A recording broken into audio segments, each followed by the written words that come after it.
Good evening, students. So today we are going to discuss about the properties of colloidal solutions.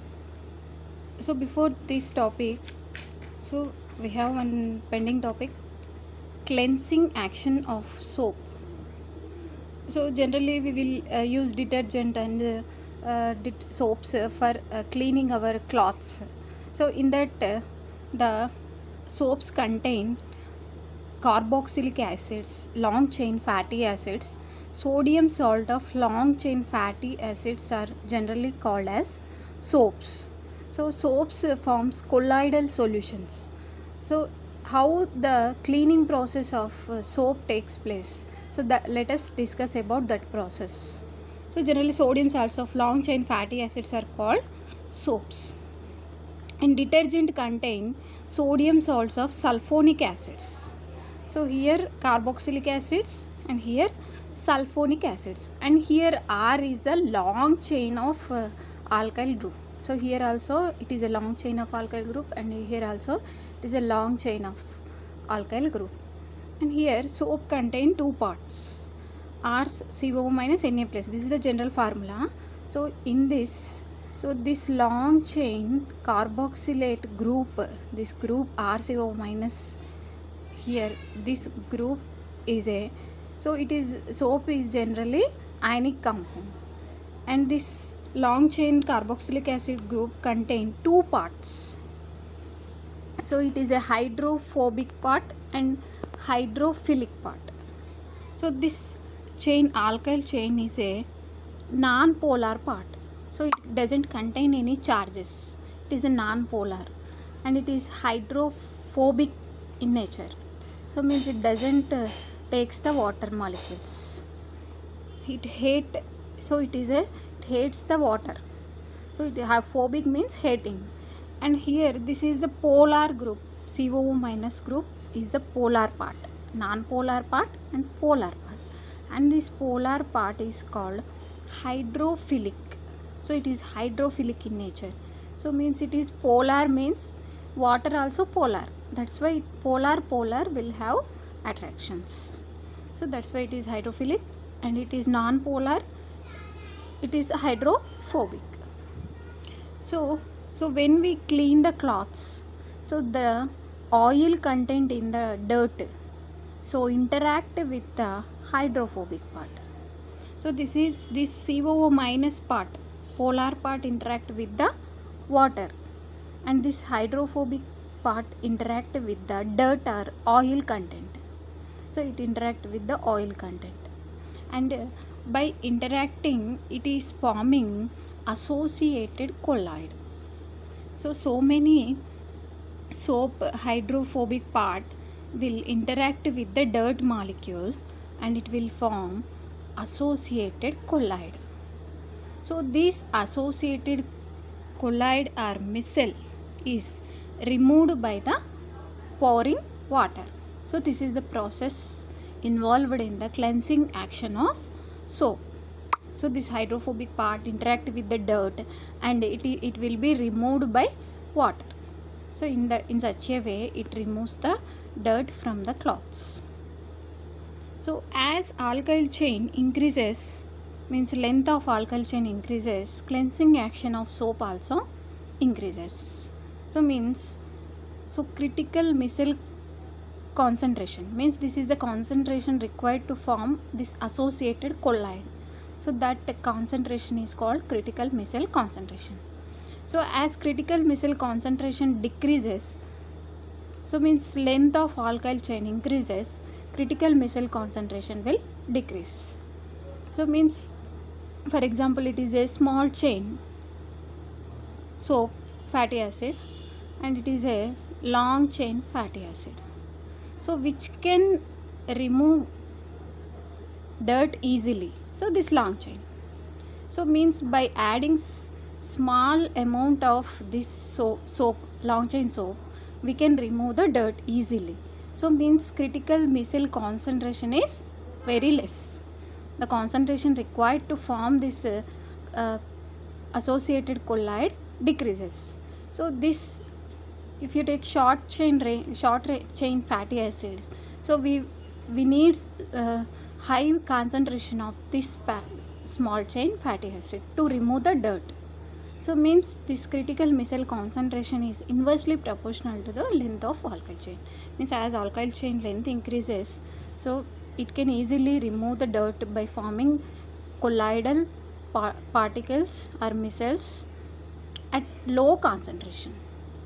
So much small amount of detergent is needed to remove the dirt when the alkyl chain is long chain. So if alkyl chain is small chain, we need so much concentration of detergent to remove this oil or dirt particles. So that is the critical micelle concentration. And next we will discuss about the properties of colloidal solutions. So these colloidal solutions can exhibit different properties. So the first one is colligative properties. So colligative properties means the properties which depends on the number of particles. So the properties depends on number of particles are called colligative properties. Generally this topic we will discuss in the solutions chapter later. So here this colloidal solution show colligative properties. Some properties are colligative properties. In that, for example, mole fraction. So mole fraction is a colligative property. So because this mole fraction value depends on the number of moles, means number of particles. As number of particles increases, mole fraction also increases. So due to less number and high molecular mass of colloidal so they exhibit some colloidal properties, colligative properties. So due to less number and high molecular mass of colloidal particles, the values of colligative properties are very small. So what is the meaning of this sentence? As number of particles decreases, the value of colligative properties also decreases. For example, mole fraction. So mole fraction of colloidal solutions is very small because of decrease in number of particles, because the particles will associate to form the colloidal solution, means number of particles will be decreases. So when compared to true solutions, the colloidal solutions have very less value of mole fraction. So due to combining of the particles, number of particles decreases. And Tyndall effect. So Tyndall effect we will observe in our for example, the sunlight will be scatters. So that scattering of light we will observe. So when we open the window, the sunlight from window will come like a scattering of light. So that is called Tyndall effect. So Tyndall effect is caused by scattering of light by colloidal particles. So in real life we will see, in theaters also we will see the Tyndall effect. So the dust particles in the air will act as colloidal particles. They interact with the light and they scatters the light. So by interacting with the light, they will scatter the light. That's why so we can see the screen in the theaters. That is also application of Tyndall effect. So when we compare true solution and colloidal solution, when we pass light through the true solution, so these particles are very small in size in the true solution. So they doesn't interact with the light of this source and they doesn't scatters the light. So it means there is no Tyndall effect in the true solution because the particles are very small. So they doesn't interact with the wavelength of the light used. So here the colloidal particles will have some large size. So we can able to see the colloidal particles. So that particles will have so somewhat size. This diameter of these particles is enough to scatter the light used.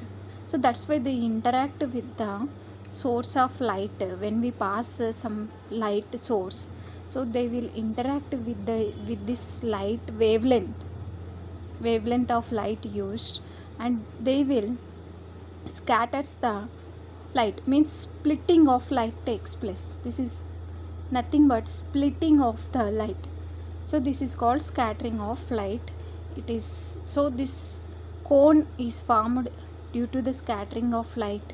Cone like structure is called Tyndall cone. So this is the Tyndall effect exhibited by colloidal solution. So what is the reason means the colloidal particles have the diameter which is suitable for the to interact with the light. So very small particles doesn't interact with the light used, but when we take colloidal solution, these particles are somewhat larger in size and they will interact with the light used and they will scatter the light. So we can see the path of light in the colloidal solution, but we cannot observe any path of light in the true solution. And particles is matches, so the size of colloidal particles matches with the wavelength of light used, so that's why they will scatter the light. So this Tyndall effect is used to differentiate colloidal solution and true solution. So by passing light we can test the solution, which is true solution and which is colloidal solution. And next, Tyndall effect can be observed during the projection of picture in the cinema hall. So this is one of the application of the Tyndall effect of. So this is due to dust particles, scattering of light by dust particles in the theater. So the dust particles in the air acts as the colloidal solution. So because of the diameter of the dust particles matches with the light, so that's why they interact and they scatters the light. So there is two requirements to show the Tyndall effect. The first one is the diameter of the dispersed phase particles is not much smaller than the wavelength of light used. So means the size should be matches with the, it should be matched with the wavelength of light used. So much smaller particles doesn't interact with the wavelength of light. So there is somewhat a diameter should be there. So then only it will interact with the passed light. So they will scatter the light. So this is the first condition. And next, the refractive indices of the dispersed phase and dispersion medium differ greatly in magnitude. So this is also one of the conditions. This we will discuss in later higher classes. So next, the color of colloidal solutions depends on wavelength of light scattered by dispersed particles and size and nature of particles. So due to this scattering of light, the colloidal solutions exhibit color. So when they interact with the visible light, so visible light contain different wavelengths, means different violet, red, blue, different colors will have different wavelength. When the particles interact with the wavelength of different colors, so they will absorb that light and they will scatter, the splitting of light takes place, so they will exhibit different colors. So that's why the colloidal solutions will have exhibit different colors. It is due to scattering of visible light. And gold solution exhibit different colors depending upon particle size. So when we take gold solution, it is not only in gold color, so it exhibit different colors, gold solution. So when we take different size of particles in the gold solution, so they will exhibit different colors. So if you take very small particles in this solution, so for example if you observe red color, so when we take different size, for example somewhat bigger size of, so we will observe some yellow color. So this color depends on the size of the gold particles. So gold solution exhibit different colors depending upon the particle size. Next, Brownian movement. This is one of the properties. Dispersed particles of colloidal solutions make unbalanced bombardment with the particles of dispersion medium. So we will take two phases are there in colloidal solution. So these particles, so for example these particles are called dispersed phase. So and this medium is called dispersion medium. So this dispersion medium molecules will make bombardment with these particles of dispersed phase. So there is a bombardment between dispersed phase particles and dispersion medium. So due to that unbalanced bombardment with the particles of dispersion medium, so they will exhibit some zigzag motion. So this particle will bombard and they will make so like zigzag motion. So this zigzag motion is called Brownian movement. So due to this Brownian movement, the colloidal solution will have some stability. So it is protected from the coagulation. So means it is in random motion, it will not coagulate or precipitate. So it will leads to the stability of the colloidal solutions. Next, charge on colloidal particles. So colloidal particles in colloidal solutions always carry an electric charge. So they make positively charged. Some colloidal solutions have positively charged nature, some colloidal solutions have negatively charged nature. So there are examples are there. Positively charged colloids, hydrated metallic oxides, hemoglobin in blood. So hydrated metallic oxides for hydrated metal oxides examples are Al2O3 XH2O, chromic oxide XH2O, ferric oxide XH2O. So these are some examples. So these colloidal solutions are positively charged. Basic dyestuffs. So we are using dyestuffs in that the colloidal particles will have positive charge and some colloidal particles will have negative charge. For example, metals.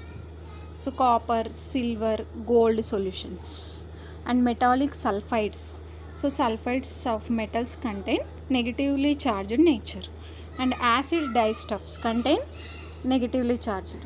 And the solutions of starch, gum, gelatin, clay and charcoal will have negatively charged. So these are negatively charged colloidal solutions. And what is the reason to exhibit this charge? The reason is preferential adsorption of ions from added solution. So during the preparation of colloidal solutions, the formed colloidal particles will adsorb either positive ion or negative ion. So if they adsorb, for example, negatively charged colloidal solution adsorb more number of positive ions. So then the total charge on the colloidal solution will become positively charged. So that colloidal solution contain positive charge. And if they adsorb negative charge, excess of negative charge, so they will, so this charge developed in colloidal solutions, it is due to preferential adsorption of ions from added solution. So during the preparation of colloidal solution, so we will prepare the colloidal solution. So during that preparation time, so if colloidal solution will adsorb positively charged ions, then it will be positively charged. So if it adsorb excess of negative charged ions, so it exhibit negative charge. So that depends on the adsorption of positive ions or negative ions. So for example, if you see, so during the preparation of silver iodide colloidal solution, so we will use this process to prepare silver iodide solution. For example, we will take potassium iodide in excess amount and silver nitrate. We are adding silver nitrate in limited amount to the excess potassium iodide. So then silver iodide precipitate will be formed. So this is our colloidal solution.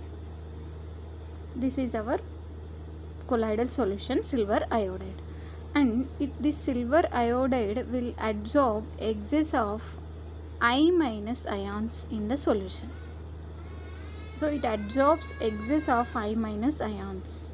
So that's why it becomes negatively charged colloidal solution.